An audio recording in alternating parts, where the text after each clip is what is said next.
this right now. You are in violation. You destroyed me. It was not for your ordinary warning. This is your fault. I watched my $12 million mansion collapse through the window of a lakeside cafe, sipping a cappuccino that cost more than the HOA fees that started this whole mess. The excavator's arms swung wide, punching through the east wing where Alina and I had planned to grow old together. Brick and timber exploded outward in a cloud of dust that drifted across Lake Harrison like smoke from a funeral pyre. I lifted my phone and snapped a photo. Evidence, always evidence. Mr. Webb, how does it feel watching your home destroyed? I glanced up. A reporter from Channel 7 had somehow tracked me down, camera crew in tow. Young guy, maybe 30, with that hungry look they get when they smell a story about rich people getting what they deserve. Feels like Tuesday, I said. He blinked, not the answer he wanted. He pivoted toward the demolition site where Diane Kessler stood in a navy pantsuit, her silver hair sprayed into submission, giving an interview to his competitor. I turned up the volume on my phone. I'd hacked into the news feed 20 minutes ago. Sends a clear message that no one is above community standards, Diane was saying, her voice carrying that corporate lawyer precision she wielded like a scalpel. Mr. Webb abandoned this property after refusing to pay $4,200 in legally assessed fees and penalties. The HOA had no choice but to foreclose, and given the structural violations he created, demolition was the only responsible option. Structural violations I'd created, that was new, creative even. The reporter pressed her, but isn't demolishing a mansion worth millions over $4,000 a bit disproportionate?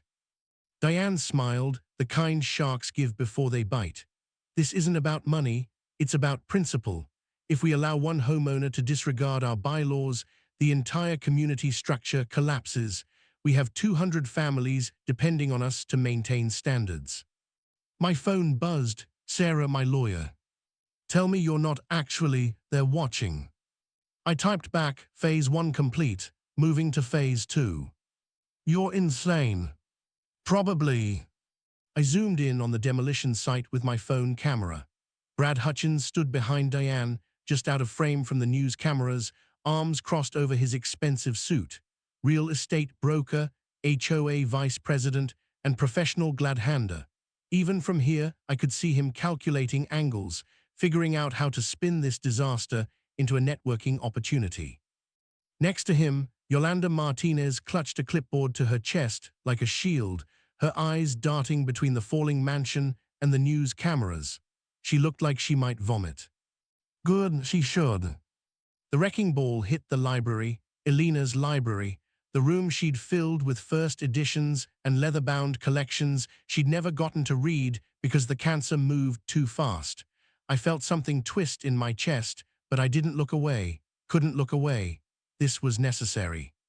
Sir, the reporter was still hovering. Do you have any comment about the HOA's statement? Yeah, tell Diane Kessler I'll see her at the annual meeting. I left cash on the table and walked out while he was still processing that. My rental apartment was 1,200 square feet of mediocrity on the opposite shore of Lake Harrison. The landlord had been thrilled to rent to me month to month, no questions asked, when I paid 6 months up front in cash. He probably thought I was running from a divorce or a gambling debt. I unlocked the door and stepped into what Sarah called my beautiful mind murder board. Every wall was covered. Photographs of Diane, Brad, and Yolanda at HOA meetings, printed financial records, flowcharts showing money movement through shell companies, timelines of foreclosures and violations, red string connecting dots that formed a map of corruption so blatant it was almost beautiful. I'd started this 18 months ago, 3 months after Alina died. The grief had been crushing, but grief without purpose is just pain, so I'd given it purpose. I pulled out my phone and called Sarah. It's done, I said when she picked up. They actually did it. I still think you're crazy for letting them demolish a $12 million asset. It was never about the asset. I moved to the wall covered in HOA meeting minutes. It's about showing pattern of behavior, excessive punishment, illegal proceedings, abuse of authority. We needed them to go too far where everyone could see it. And now we go to the annual meeting, 5 days. She sighed. I have the evidence packets ready. County prosecutor is standing by. But Marcus, you know this is going to hurt people beyond the board, right? Homeowners who thought they were protected, who paid fees in good faith. I know. I touched a photograph of the Garcia family on my evidence board. I'd been tracking them for 2 weeks, ever since Brad's brother-in-law won my mansion at the foreclosure auction for $15,000 and immediately sold it to them for the same price. Young couple, 3 kids, drowning in medical debt from their daughter's leukemia treatment. They'd posted on Facebook about miracles and prayers answered. They had no idea they were living in a house that had been stolen through an illegal foreclosure executed by an HOA that had no legal authority to exist. What are you going to do about them? Sarah asked. I haven't decided yet. That was a lie. I decided the moment I saw the mother crying happy tears in their announcement video, but Sarah didn't need to know that yet. I hung up and turned to my laptop, pulling up the files Rita Chen had sent over. Rita was a forensic accountant who'd worked white-collar crime for the FBI before going private. She didn't ask questions, just followed money, and she was very, very good. Her latest report was 147 pages of financial archaeology. Greenscape Solutions, LLC, $180,000 in payments for landscaping services, registered to Diane's daughter, same business address as Diane's home office. Aquaclear Pool Services, $47,000 in payments, company didn't exist, checks deposited into Brad's personal account. Apex Security Consulting, $60,000 in payments, another ghost company, money split 3 ways between Diane, Brad, and a company owned by Brad's wife. $287,000 stolen from HOA fees over 4 years, and those were just the obvious thefts. Rita's note at the bottom said she'd found anomalies suggesting the real number could be over 400,000. I cross-referenced the timeline with my HOA meeting footage. I'd been secretly recording every meeting for 18 months using a camera hidden in my watch. Perfectly legal in our state, single-party consent. I pulled up the footage from March of last year. Diane's voice, clear and cold. The Chen property foreclosure is approved. They had every opportunity to comply with mailbox regulations. Mrs. Chen had been 73 years old. Her crime, painting her mailbox navy blue instead of HOA-approved forest green. Her punishment, $8,000 in fines, then foreclosure when she couldn't pay. I had 6 more stories like that.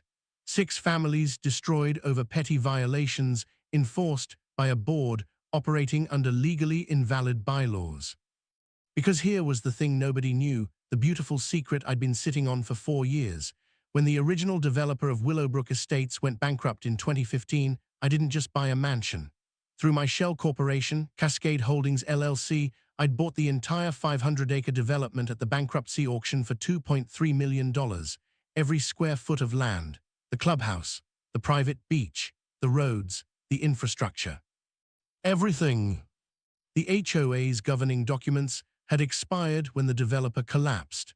Diane had written new bylaws in 2016, but she'd never properly filed them with the county, never established legal standing, never obtained actual authority. For 4 years, the Willowbrook Estates HOA had been running on nothing but bluff and my silence. I'd let them. I'd wanted to see how far petty power would corrupt people when they thought no one was watching. The answer, apparently, was demolishing someone's home for $4,000 while stealing hundreds of thousands more.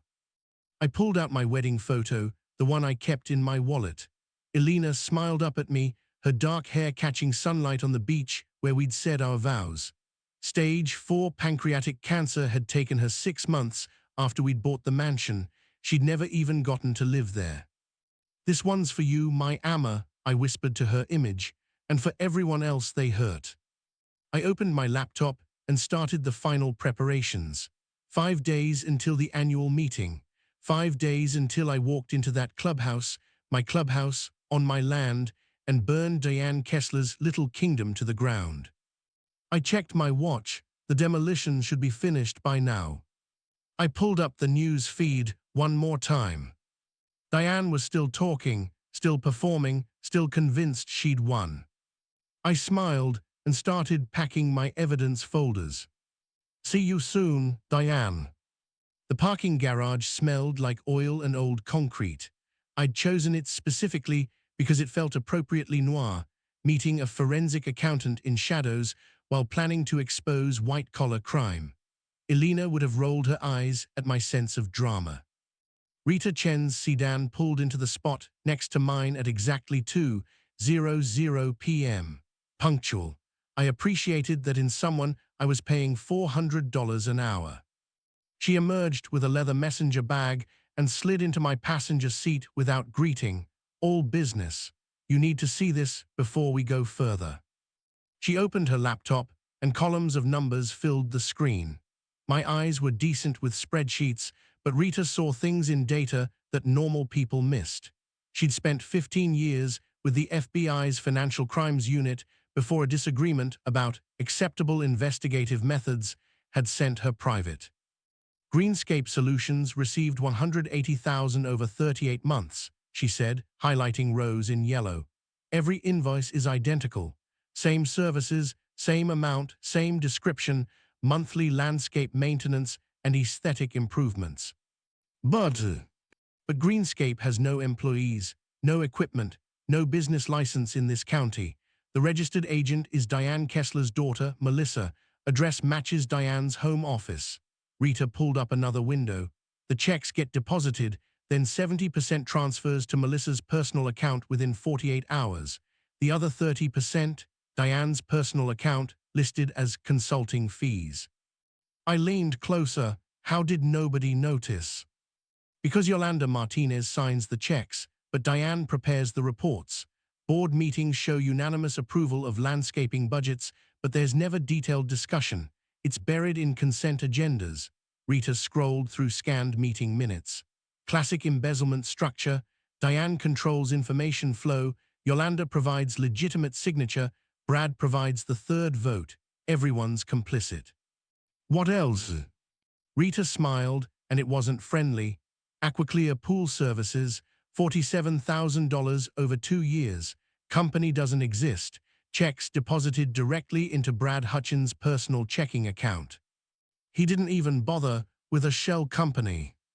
Gets better. The community pool has been green for 6 months. Homeowners have complained 14 times in HOA meetings. Diane keeps saying they're addressing the contractor's performance issues.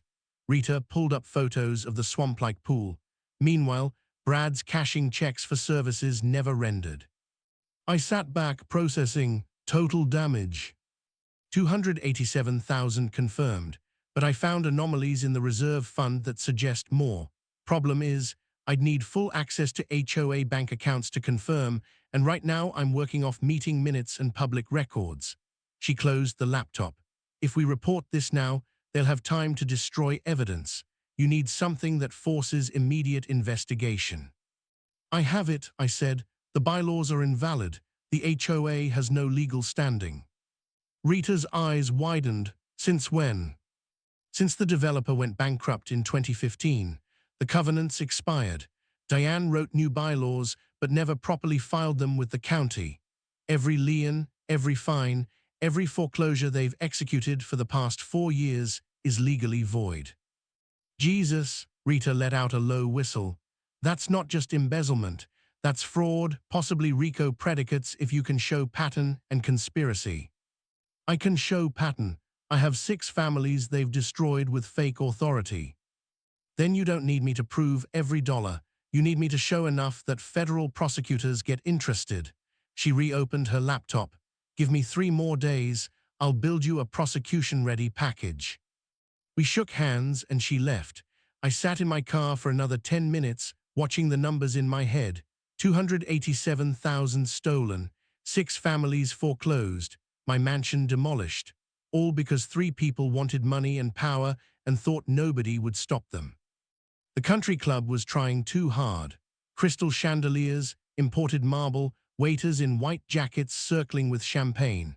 I'd called Brad's office that morning, said I was a contractor interested in approved vendor opportunities with Willowbrook Estates HOA. His assistant had suggested lunch at Westwood Country Club, Brad's treat. Of course it was. He was already at the table when I arrived, wearing a suit that cost more than most people's monthly mortgage. Spray tan, teeth too white, that real estate broker smile that never quite reached his eyes. "Marcus Webb," he said, standing to shake my hand. "I didn't realize you were still in the area, heard about the mansion, tough break." I smiled and adjusted the pen in my jacket pocket. Not a pen, a recording device, perfectly legal in our single-party consent state. These things happen. Actually, I'm consulting now, helping contractors break into the HOA market. Brad's eyes lit up. Money, he could smell it. We ordered, he got the fillet, obviously, and he launched into his pitch without prompting. "The key to HOA work is understanding the approval process," he said, cutting into his steak. "Boards are risk-averse. They want reliability, accountability, someone who understands their unique needs." "Unique needs," I repeated. "Right, for instance, Willowbrook Estates HOA approves about $200,000 in contracts annually. Landscaping, pool maintenance, security, repairs. We're very selective about our vendors." "What makes a vendor selective?" Brad set down his fork and leaned forward. This was the moment. I could see him calculating whether I was serious, whether I was worth the risk. Greed won. "Standard consulting arrangement," he said quietly. 20% of contract value paid quarterly to my private consulting LLC. In exchange, I ensure your bids get favorable consideration and contract renewals happen smoothly. 20%, I sipped my water. That's steep. That's business. You get steady work. We get peace of mind knowing we're working with someone who understands the relationship. He smiled. "I've got 6 vendors currently. They're all very happy with the arrangement. And the HOA treasurer doesn't question these consulting fees." Yolanda signs what I put in front of her. She's not exactly a financial genius. Brad laughed, actually laughed. Sweet woman, but she barely understands the spreadsheets. As long as the math adds up, she's happy. "What about Diane's?" His expression shifted. "Careful now, what about her?" "She strikes me as someone who pays attention to details." Brad finished his wine and signaled for another. "Diane and I have an understanding. She focuses on enforcement and compliance. I handle vendor relationships and physical plant management. We stay in our lanes. But she knows about your consulting arrangements." "Diane has her own consultants." Something dark crossed his face. "Let's just say we all benefit from the HOA running smoothly." I leaned back. "I heard she's got her daughter on retainer for something." Brad's jaw tightened. "You ask a lot of questions for someone looking to get approved." "Just trying to understand the landscape." "The landscape is simple. 20% quarterly payments, keep your mouth shut, and you'll make good money for years." He pulled out his phone. "Now, are you in or are you wasting my time?"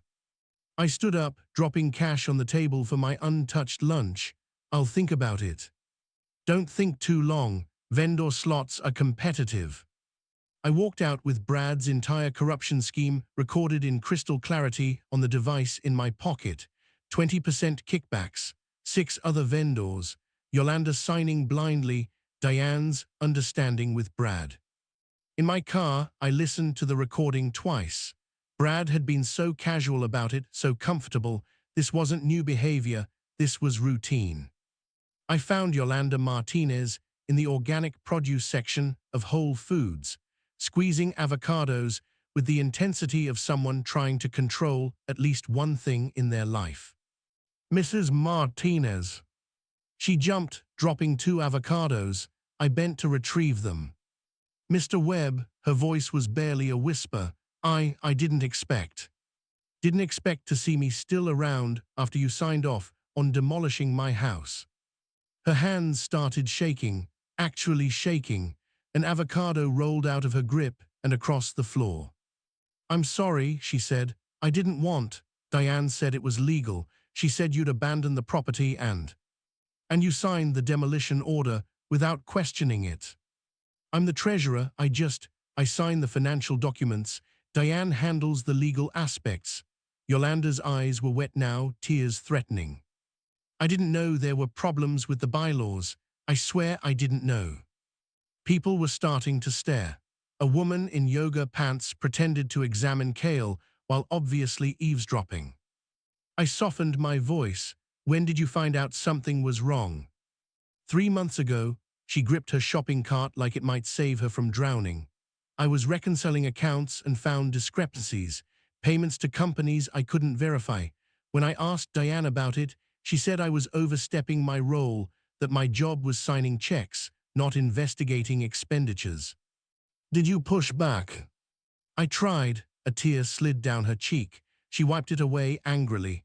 She said if I made trouble, she'd tell everyone I'd been stealing, that she had documentation showing my signature on all the fraudulent payments, which is true. I did sign them, but I didn't know.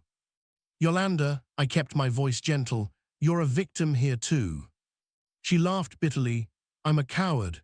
I knew something was wrong and I kept signing papers because I was scared of Diane Kessler. Scared enough to testify against her. Her head snapped up. What? The HOA's bylaws are invalid.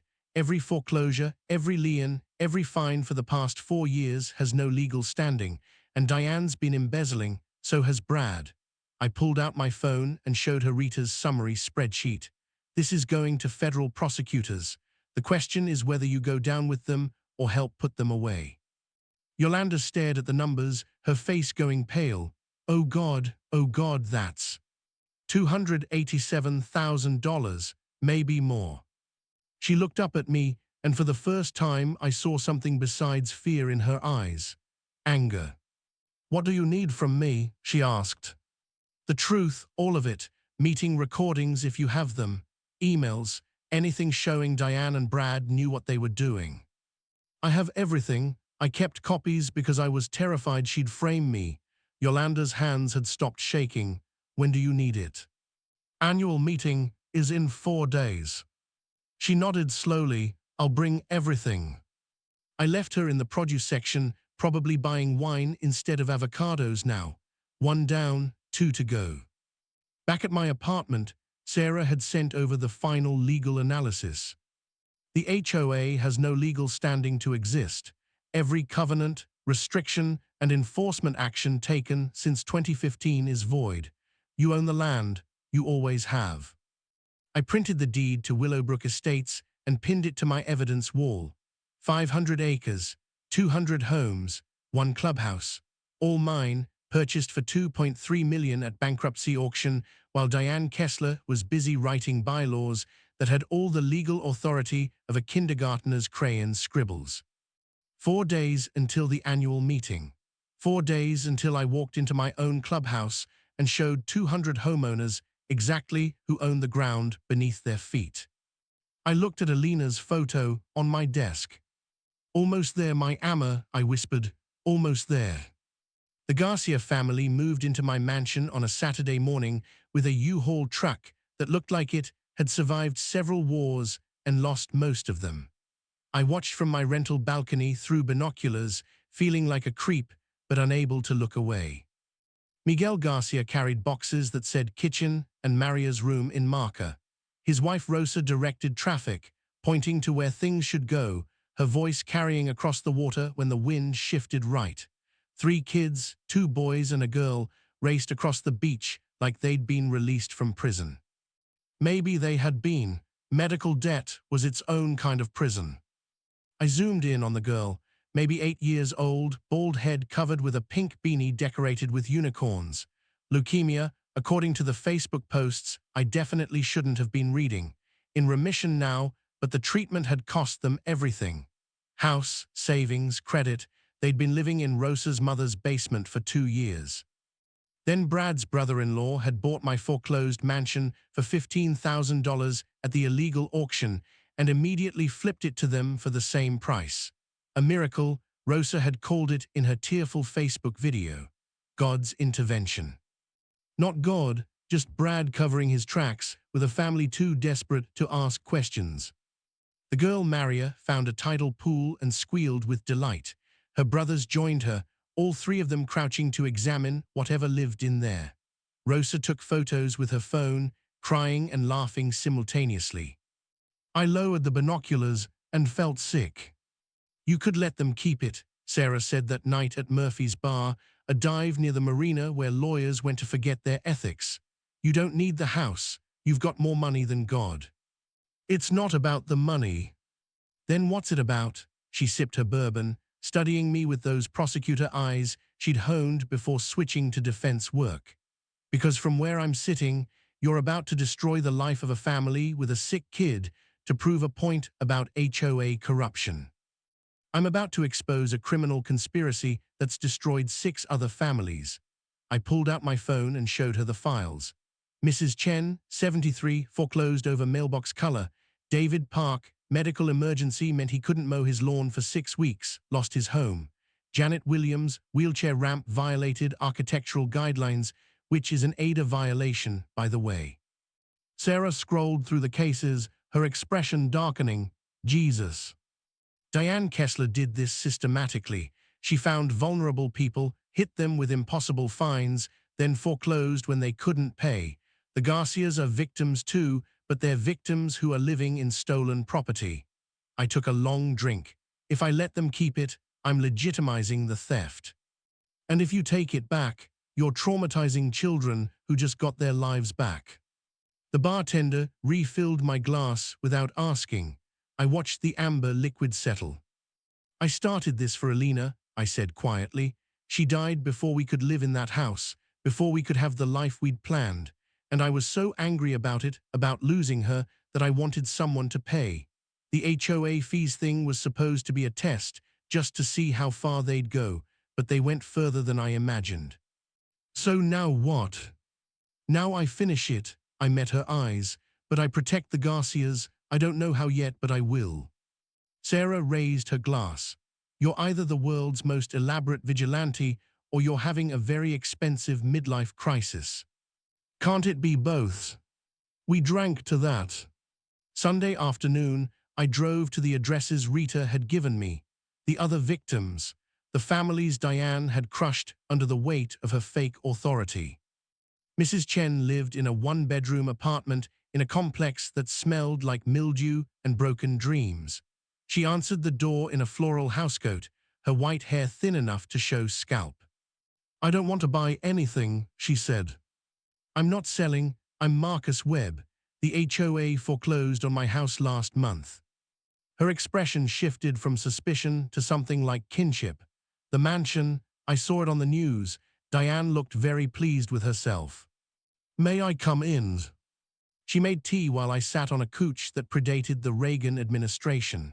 Photos covered every surface, children, grandchildren, a younger version of Mrs. Chen with a handsome man in a military uniform. My husband bought our house in 1987, she said, handing me a chipped mug. We raised 3 children there. He died in 2019, and I thought I'd live there until I died too. She sat heavily. Then Diane sent a violation notice about my mailbox, said it was navy blue instead of forest green. I painted it navy because that was Harold's favorite color. He was navy, you see. What happened? She fined me $200. I paid it. Then she said I'd painted it the wrong color again. I hadn't touched it and fined me $500. Then $1,000. It kept escalating. When I couldn't pay, she put a lien on the house. Mrs. Chen's hands shook around her mug. My children tried to help, but the fees kept growing. Eventually it was $8,000. They foreclosed. I lost my home over a mailbox. Did you have a lawyer? Lawyers cost money I didn't have, and Diane said everything was legal, that I'd agreed to the HOA rules when Harold and I bought the house. She looked at me with watery eyes. Was it legal? No, I said, none of it was legal. Mrs. Chen started crying, not loudly, just tears sliding down weathered cheeks. Can I get my house back? I'm working on it. David Park lived with his sister now, in a cramped townhouse where his teenage daughter had to share a room with her cousin. He was 41 but looked 60, the kind of aged, that comes from stress and defeat. I had a heart attack, he told me in the kitchen while his sister pretended not to listen from the living room. February of last year, I was in the hospital for a week, then recovery at home. My lawn got long. Not terrible, maybe 6 inches, but enough that Diane noticed. She fined you $300 for first violation. I was barely out of bed, couldn't push a mower yet. My daughter tried to do it, but she was 14 and didn't do a great job. Diane sent another violation, then another. By the time I was physically able to handle the lawn, I owed $4,000 in fines. You couldn't negotiate. David laughed bitterly. I went to a board meeting, begged them to be reasonable. Diane said community standards don't pause for personal problems. Brad said if they made an exception for me, everyone would expect exceptions. Yolanda wouldn't even look at me. They foreclosed. 6 months later, sold my house at auction for $30,000 to cover $9,000 in fines and fees. I had $200,000 in equity. Gone. He stared at his hands. My daughter asks when we're going home. I don't know what to tell her. I left him with my card and a promise that felt fragile as glass. Janet Williams met me at a coffee shop because she said she couldn't stand to have conversations about the foreclosure in the apartment where she'd been forced to live. She was 68, in a wheelchair from a car accident a decade ago. I needed a ramp, she said simply. My front steps had 4 stairs. I couldn't get in and out of my house without help, so I had a contractor build a ramp. The HOA objected. Diane said it violated architectural guidelines, that I needed pre-approval for exterior modifications. I told her it was an ADA accommodation, that she couldn't legally deny me access to my own home. Janet's voice was steady, but her hands weren't. She said HOA rules superseded ADA, which I'm pretty sure is bullshit, but by the time I found a disability rights lawyer who'd worked pro bono, she'd already fined me $25,000 and filed foreclosure papers. $25,000. $1,000 per day of non-compliance, 50 days. Janet smiled grimly. Creative math. The foreclosure went through before my lawyer could even file an injunction. Diane sold my house to a developer who tore down the ramp first thing. I photographed the violation notices Janet had kept, each one signed by Diane Kessler with that precise corporate signature. Why are you collecting these stories? Janet asked.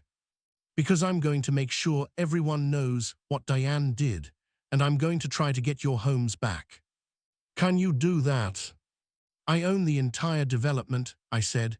The HOA has no legal authority, never did. Every foreclosure was void from the start.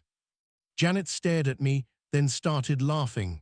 Not happy laughter, the kind that comes when the universe's absurdity finally breaks through. We lost everything to a fake organization run by a con artist. Yes. Can I be there when you tell her? Front row seat, I promised.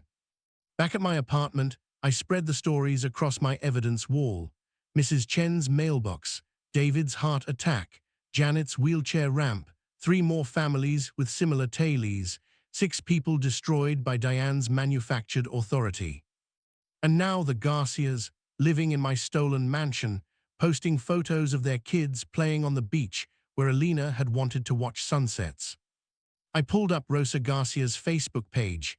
New post from an hour ago, 1 month in our dream home, still can't believe this is real. God is good, folder dread. The comments were full of hearts and amens and congratulations. I closed the laptop and looked at Alina's photo. I need to fix this, I told her, all of it, but I don't know how to save everyone.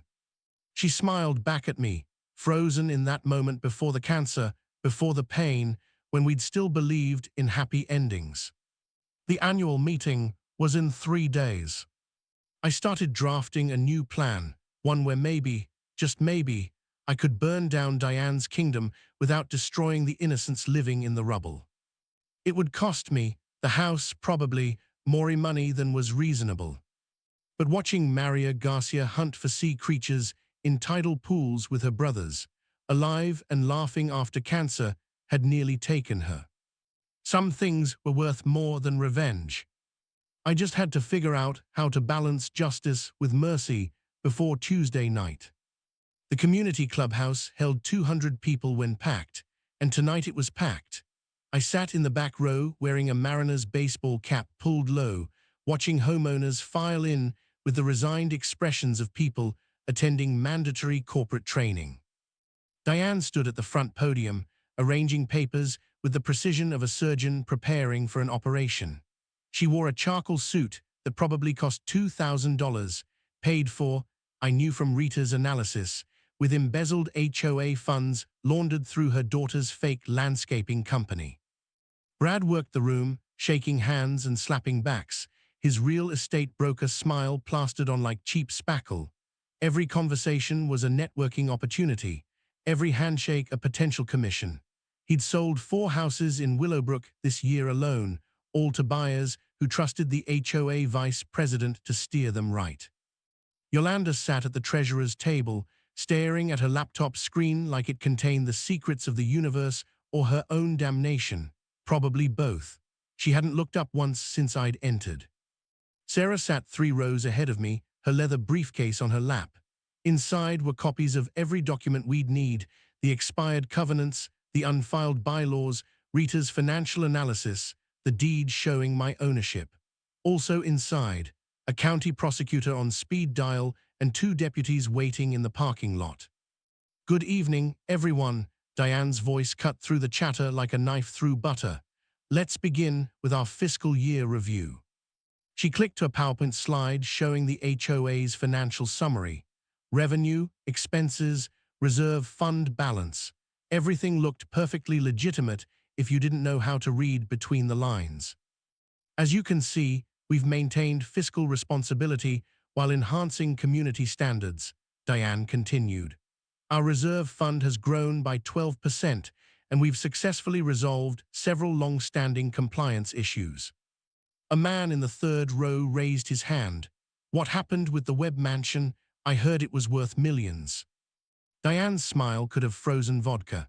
The Webb property represented our most egregious violation.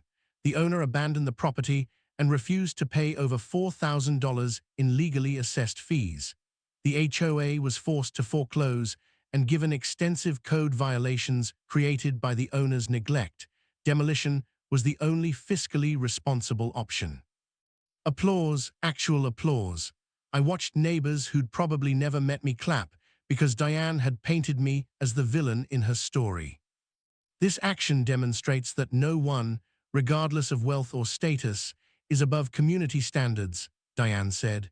"The HOA exists to protect property values and quality of life for all residents, and we will continue to enforce our bylaws equally and without favoritism." More applause. Brad stood. "I'd also like to note that the foreclosure process generated revenue that we've reinvested in community improvements. The new security cameras at the entrance, the beach bathroom renovations, those came from our aggressive approach to compliance enforcement." My jaw clenched. He was bragging about profiting from my demolished home. Diane advanced to the next slide. "Which brings us to board compensation. Given the increased responsibilities and the complex legal work required to maintain community standards, I'm proposing an adjustment to board member salaries." The slide showed her proposed salary jumping from $30,000 to $55,000 annually. Brad's from $20,000 to $35,000. Yolanda's from $15,000 to $25,000. "These adjustments reflect market rates for comparable communities," Diane said. "And given our successful fiscal management, the reserve fund can easily absorb the increase without raising homeowner fees." A woman in the front asked, "Aren't those numbers pretty high for a volunteer board?" "We're not volunteers," Brad interjected smoothly. "We are contracted community managers. Diane alone spends 40 hours a week on HOA business. She deserves fair compensation." I felt my phone buzz. Sarah's text, "Now." "Not yet, let them dig deeper." Diane moved to the next slide, showing approved vendor contracts for the coming year. Greenscape Solutions, $96,000 for landscaping. Aquaclear Pool Services, $36,000 for pool maintenance. Apex Security Consulting, $48,000 for community safety analysis. Every single one, a fake company funneling money back to Diane or Brad. Before we vote on these contracts, a man's voice called from the middle of the room, can we see documentation on these vendors? The pool's been green for 6 months. I'm not comfortable approving another $36,000 without accountability. Diane's smile tightened. The pool issue is being addressed. We've had contractor performance problems, but... Then why are we giving them more money? The man stood. I recognized him, Tom Chen, Mrs. Chen's son. My mother lost her house to this HOA over a mailbox. You're asking us to approve $200,000 in contracts while people are getting foreclosed on. Where's the accountability? Your mother violated clearly stated architectural guidelines. She painted her mailbox the wrong color and you stole her house. Tom's voice cracked. You took everything she had over $8,000 in made-up fines. The room erupted in murmurs. Diane gripped the podium. Mr. Chen, your mother had multiple opportunities to comply. The HOA operates under legally binding covenants that all homeowners agree to upon purchase.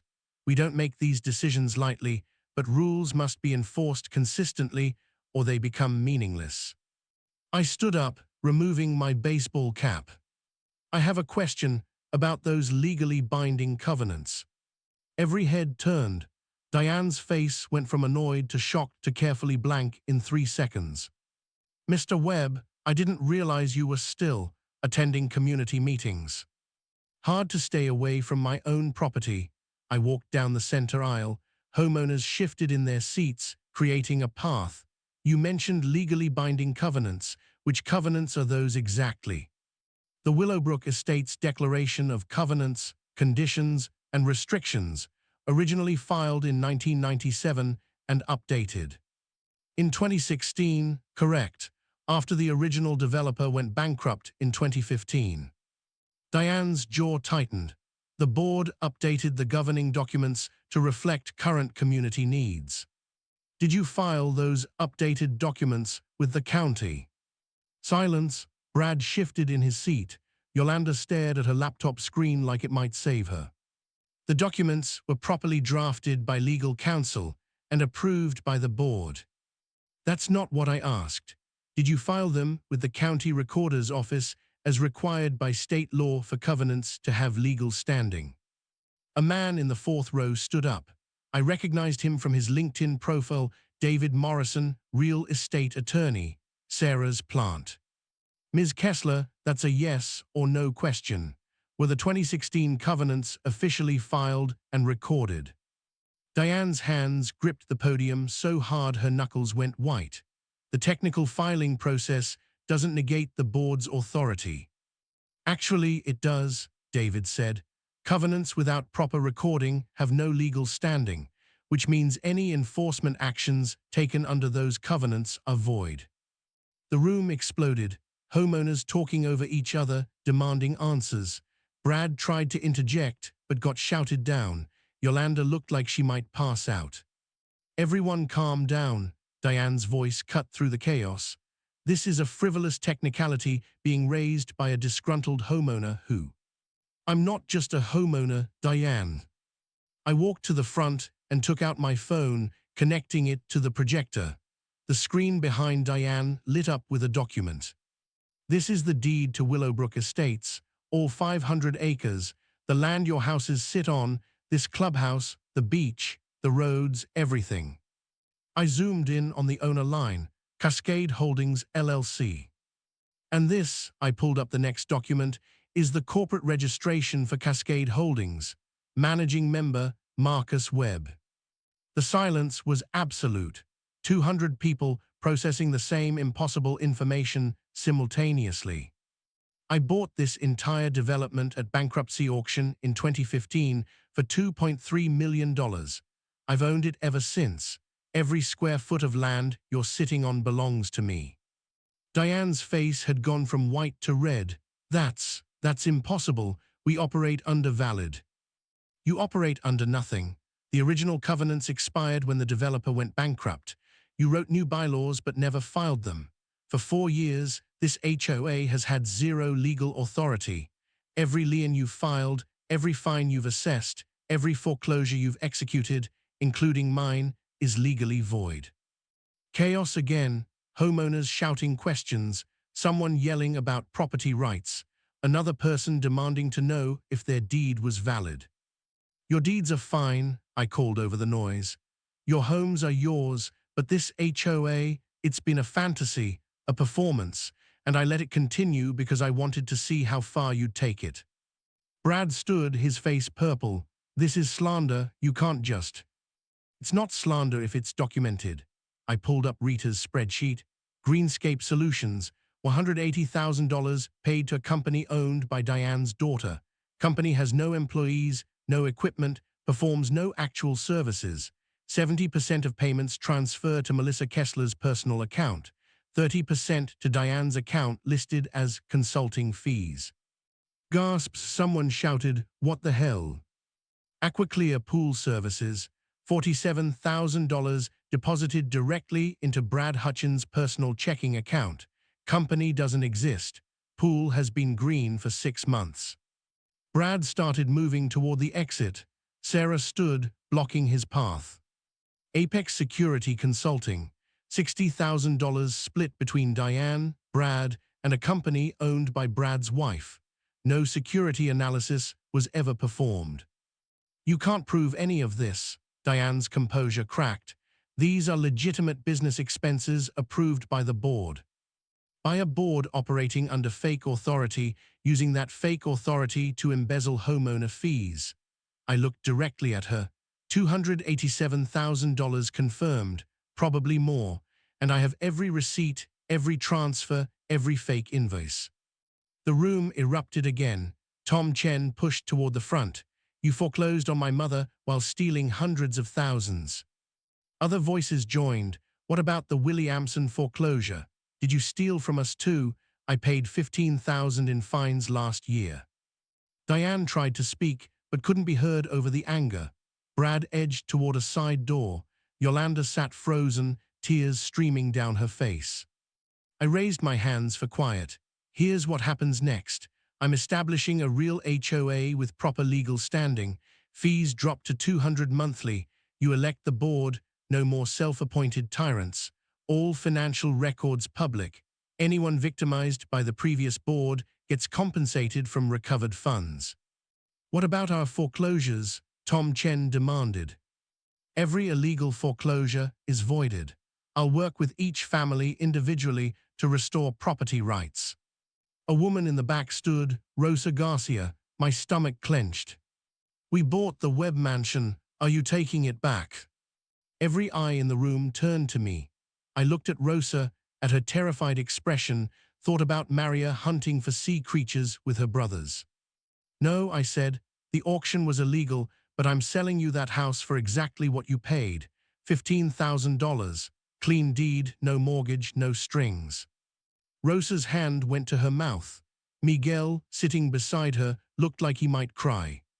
You're just giving them a $12 million house, someone shouted. I'm correcting an injustice. The Garcias are victims too.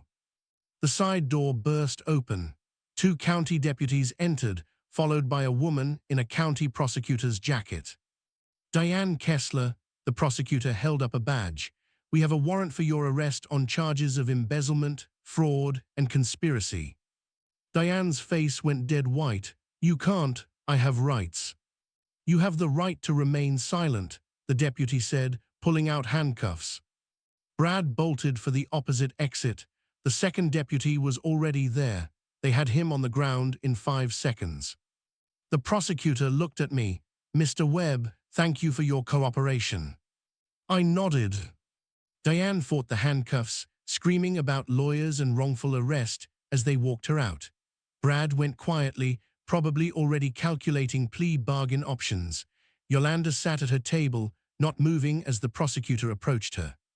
Mrs. Martinez, we'd like to speak with you. She looked up, mascara streaking her face. I'll tell you everything.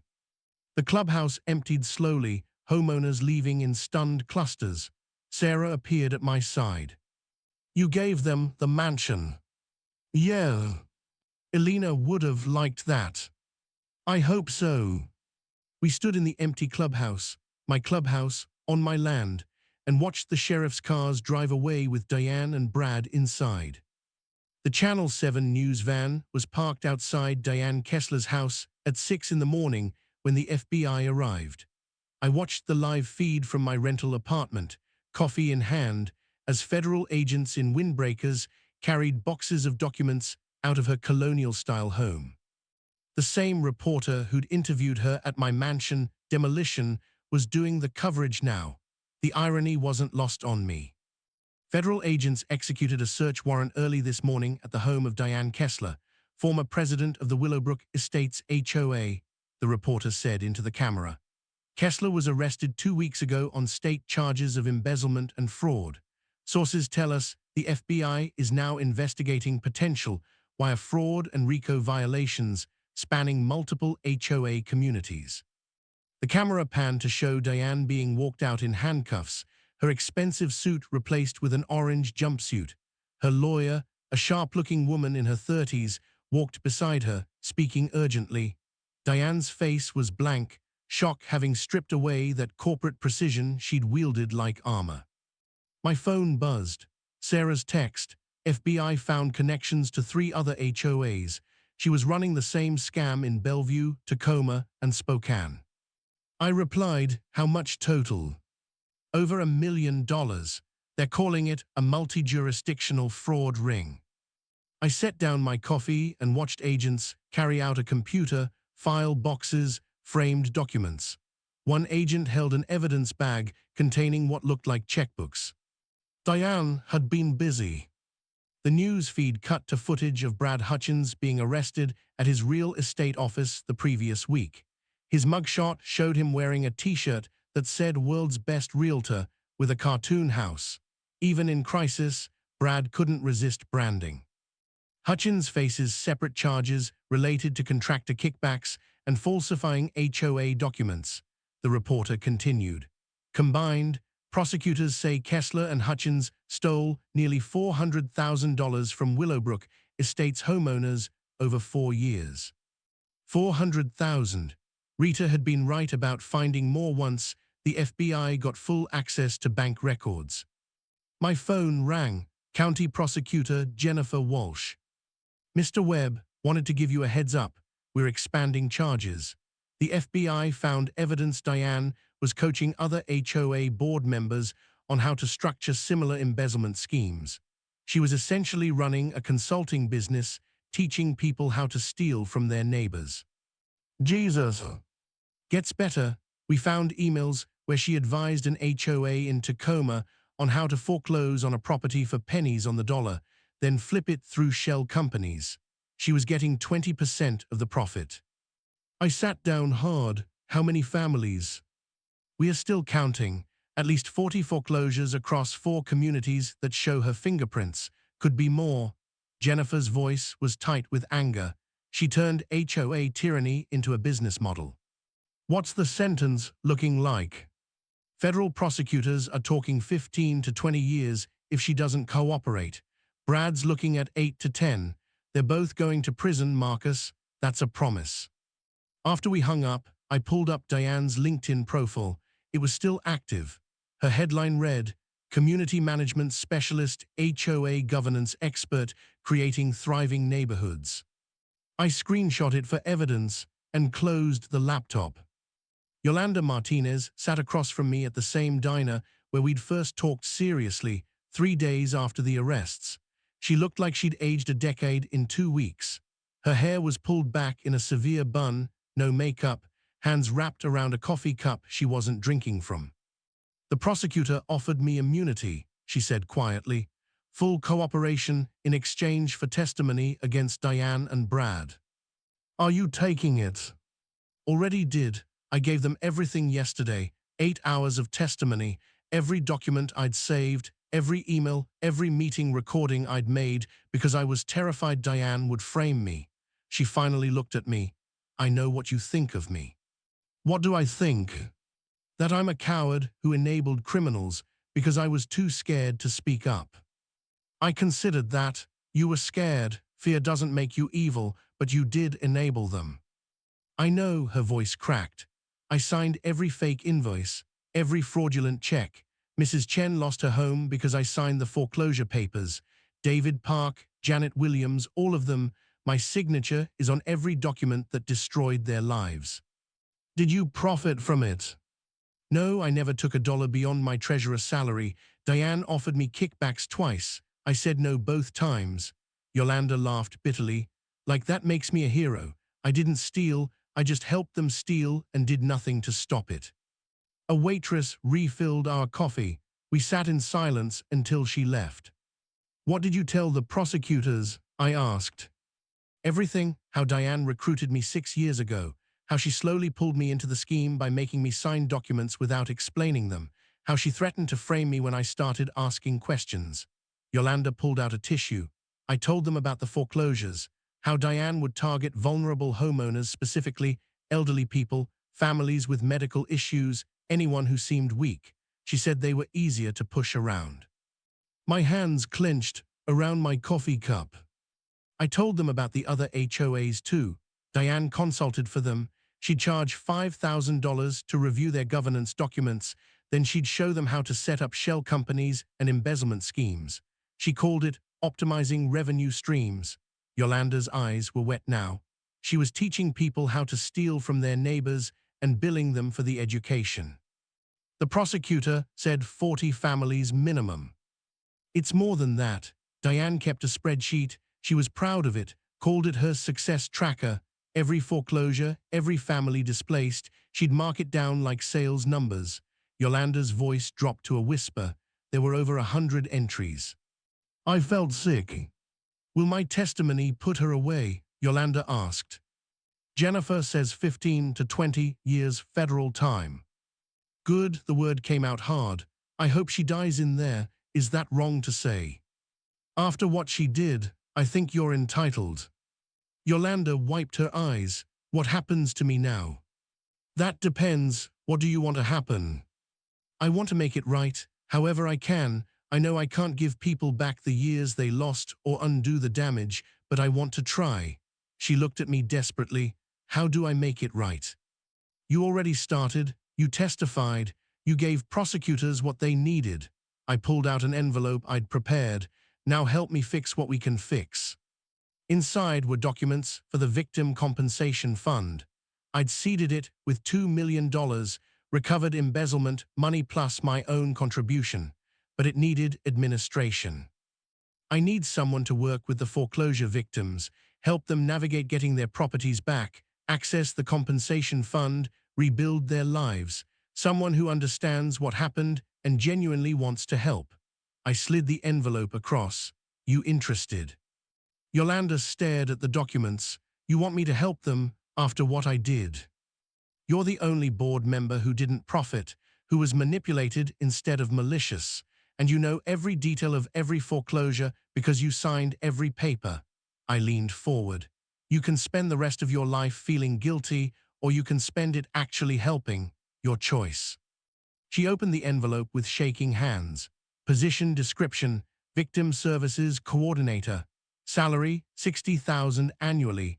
Responsibilities, work with foreclosure victims to restore property rights, facilitate compensation claims, provide support services. This is a real job. With the new HOA, board approved it yesterday, 3-year contract, renewable based on performance. I met her eyes. You'll be working directly with people whose lives you helped destroy. It won't be easy. They'll be angry. Some won't forgive you. But it's a chance to do something meaningful with your guilt. Yolanda read through the entire document, tears streaming steadily now. When she finished, she looked up. I'll take it, whatever they need, however long it takes. Good, you start Monday. The Garcia family invited me to dinner on a Saturday evening 3 weeks after the arrests. I almost declined, sitting in the mansion I'd given away, eating with the family living in rooms Alina and I had designed, felt like pressing on a bruise.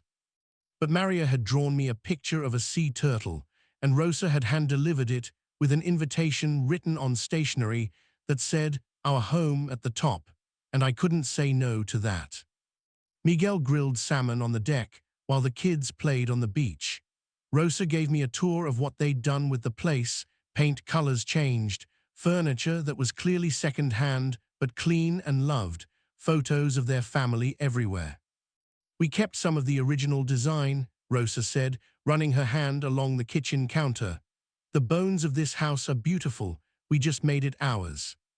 In the library where Elena had planned to keep her book collection, the Garcias had built floor-to-ceiling shelves and filled them with children's books, medical texts. Rosa was studying nursing, and Miguel's carpentry manuals. "This is Maria's favorite room," Rosa said. "She reads here every night."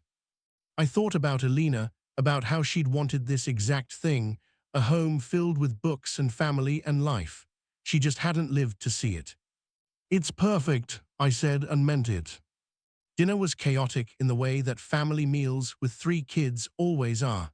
The boys argued about video games. Maria told elaborate stories about her imaginary friend. Miguel and Rosa mediated disputes and passed food and looked exhausted and happy simultaneously. After the kids went to bed, the 3 of us sat on the deck with wine, watching moonlight on the lake. "The news said Diane got 15 years, Miguel said. "Federal prison." 16, actually. Judge added a year for obstruction. I sipped my wine. "Brad got 7, he cooperated more." "Good," Rosa said fiercely. "What they did to those families." "What they almost did to you," I corrected. "You were living in a house stolen through fraud."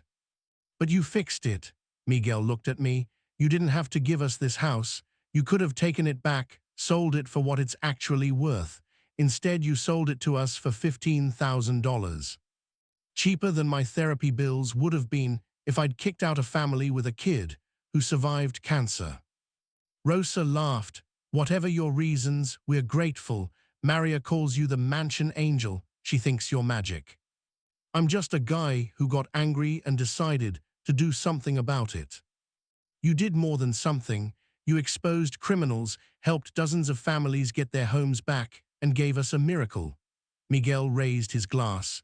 "To Marcus Webb, Mansion Angel and HOA Destroyer." We drank to that, and for the first time since Elena died, I felt something like peace. 6 months after the arrests, Willowbrook Estates had a new rhythm. The legitimate HOA board, elected by actual vote, met monthly in the clubhouse. Fees were $200, financial records were public, and decisions were made democratically. Boring, functional, exactly as it should be. I attended the November meeting as a regular homeowner. I'd bought a smaller house on the western shore, 2 bedrooms with a view of the lake and the mansion where the Garcias now lived. I could see their lights at night, see the kids playing on the beach on weekends. The meeting agenda included thrilling items like approve $150 for holiday decorations, discuss snow removal contract, review reserve fund quarterly report. A motion to approve new pool furniture sparked a 20-minute debate about weather-resistant cushions versus classic design. I voted for weather-resistant, democracy in action. Afterward, I walked down to the beach. The new board had installed benches along the shore, simple wood structures overlooking the water. I sat on one and pulled out my phone, opening the photo gallery. Elena smiled at me from 100 pictures. Our wedding, vacations, the day we closed on the mansion, her last birthday before the diagnosis, before everything fell apart. "I think you'd approve," I told her image.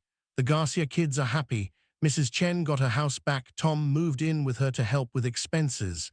Janet Williams is suing the old board for civil damages, and she's going to win. The community is actually a community now." The wind came off the lake, cold and clean. "I miss you," I whispered, "every day, but I think I finally did something you'd be proud of." My phone buzzed. Yolanda, texting about a compensation claim she needed my signature on. I replied that I'd stop by the office Monday. In the distance, I could see Maria Garcia and her brothers building something in the sand, flashlights creating small pools of light in the darkness. Rosa called them inside for bedtime. Their voices carried across the water, happy and alive.